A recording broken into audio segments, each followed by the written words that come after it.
Olá, querido aluno, querida aluna, atendendo a pedidos, na aula degustação de hoje a gente vai tratar do tema controle da administração. Então eu preparei para vocês um material resumido, direto ao ponto, para turbinar os seus estudos. Mas lembra o quê? Aqui, quando a gente vai estudando outros assuntos do direito administrativo, como, por exemplo, atos e processo administrativo, a gente já fala um pouquinho sobre o controle também. O que cai aqui nas provas de concurso? Geralmente, o que mais se pergunta? Conceito, natureza jurídica e a classificação, com destaque para a classificação quanto ao órgão legislativo, judicial e administrativo. Bora lá? Vamos trabalhar. Bom, meus amores, o controle da administração é a parte do direito administrativo que vai estudar as formas de fiscalização da atuação dos agentes, dos órgãos e das entidades da administração. Além disso, é importante você saber que a natureza jurídica, segundo a doutrina, é de princípio fundamental.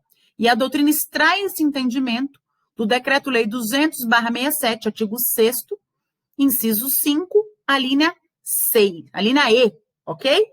Bom, classificação. 3 classificações importantes aqui para a sua prova. A primeira classificação, ela leva em consideração o órgão controlador.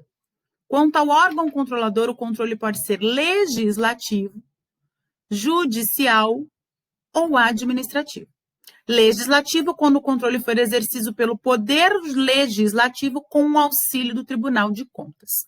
Judicial, quando o controle for exercido pelo Poder Judiciário, mas aqui precisa de provocação da parte interessada. E controle administrativo, quando for exercido internamente pela administração pública. Quanto à extensão, o controle pode ser interno e externo. Controle interno é aquele realizado pelo próprio órgão que está controlando os seus agentes, as suas entidades e o exercício da função. Agora, será externo quando o controle for efetuado por outro órgão que não aquele que está fiscalizando. Então, ele é externo. O órgão fiscalizador ele está fora do âmbito do poder controlado. Beleza? Quanto à natureza, o controle pode ser de legalidade ou de mérito. Aqui eu vou chamar a sua atenção para o seguinte fato. Hoje a gente fala em direito administrativo constitucional. Direito constitucional administrativo. Isso significa que houve uma releitura do princípio da legalidade. A gente fala hoje em juridicidade, que é muito simples. Significa que a atuação do administrador ela tem que ser pautada no ordenamento jurídico como um todo, e não na lei em sentido estrito. Ou seja, a atuação da administração ela tem que ser condizente com os princípios, com a Constituição Federal. Por isso que eu falo ordenamento jurídico como um todo, e não apenas a lei. Controle de legalidade nada mais é, então, do que a verificação se essa atuação está de acordo com a lei, com princípios, com a Constituição. O controle de legalidade pode ser efetuado tanto pelo Poder Judiciário como pelo próprio órgão que praticou aquele ato. Tudo bem? Controle de mérito. Controle de mérito, ele vai envolver uma análise do ato administrativo discricionário, de sua conveniência e oportunidade, e, portanto, da liberdade de escolha de qual caminho deve se percorrer para atingir o interesse público. Cuidado, porque aqui o controle de mérito é executado pelo poder que praticou aquele ato. O controle de mérito não pode ser executado pelo Poder Judiciário, a não ser que tenha sido o próprio Poder Judiciário que praticou aquele ato, ou se for outro poder que tenha praticado aquele ato, tá? Mas cuidado, se houve violação a um princípio, eu não falo mais em controle de mérito, eu falo em controle de legalidade, porque a gente já falou que aqui é juridicidade. Última informação para você entender bem isso que eu estou falando, que cai muito, tá? Controle de mérito é o que mais cai. Até um coração você tem que botar aqui, muito carinho. Você tentou desenhar um coração. Bom, O poder judiciário, o poder legislativo, eles exercem a função administrativa de forma atípica. Por exemplo, férias para os funcionários do tribunal, concurso público, tudo isso é exercício atípico da função administrativa. Se ele mesmo que está praticando, aí tudo bem. Aí eu posso até falar que ele pode rever esse ato, tá? Fica ligado nisso aí. Bom, vamos estudar agora as hipóteses de controle legislativo, as principais, as que mais aparecem nas provas. Temos 5 hipóteses aqui. Primeiro, criar e extinguir ministérios ou órgãos. 2, sustar atos normativos do Poder Executivo que vão além ou do poder regulamentar ou dos limites da delegação. Aqui eu tenho um decreto ou uma lei delegada que vai além.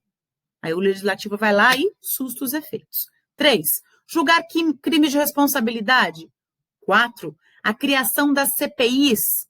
E 5, quando ocorre pelo Poder Legislativo, quando ele susta a execução de um contrato. Vamos para o controle judicial. Pessoal, aqui nós temos as ações constitucionais que são ajuizadas perante o Poder Judiciário.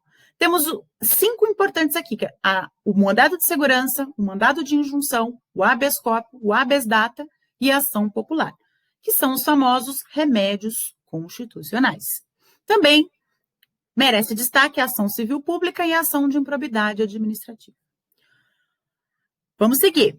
Controle administrativo. Qual que é o fundamento e quais são os meios de controle administrativo? O fundamento é o princípio da autotutela, que é a possibilidade da administração rever os seus próprios atos, anulando os ilegais e revogando os inconvenientes e inoportunos. Os meios de controle, os principais, são esses 4 aqui: a supervisão ministerial, o controle hierárquico, o direito de petição e o controle recursal. A gente vai detalhar um pouquinho mais do controle recursal, porque é o que mais aparece nas provas de concursos. Então, já coloquei até um coração para você estudar com muito carinho isso aqui.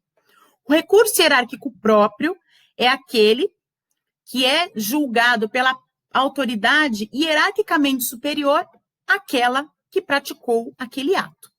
Não precisa nem de previsão legal, porque ele decorre do poder hierárquico, ele recorre da própria estrutura, da própria relação de subordinação e coordenação daquele órgão, daquela entidade. Isso não acontece com o que a gente chama de recurso hierárquico impróprio. Esse aqui precisa de previsão legal expressa e, geralmente, o que acontece aqui? Por isso que o nome é impróprio, porque ele é direcionado a uma autoridade que não está naquela relação direta de hierarquia daquele órgão, daquela entidade. É uma autoridade hierarquicamente superior, tá? A quem não praticou o ato recorrido. Por isso que precisa de previsão expressa. E para a gente finalizar, você não pode se esquecer que aqui no direito administrativo a gente não precisa esgotar todas as vias para recorrer ao judiciário, isso por conta da adoção do sistema da jurisdição una, ou do princípio da inafastabilidade da jurisdição, a não ser que se trate de direito desportivo. Aí precisa sim. Tá bom, meus amores? Bom, desejo a vocês bons estudos. Qualquer dúvida, você tem meus canais aí, comenta, curte, fala comigo que eu estou à disposição, dá sua sugestão de aula. Desejo a vocês bons estudos. Até a próxima aula.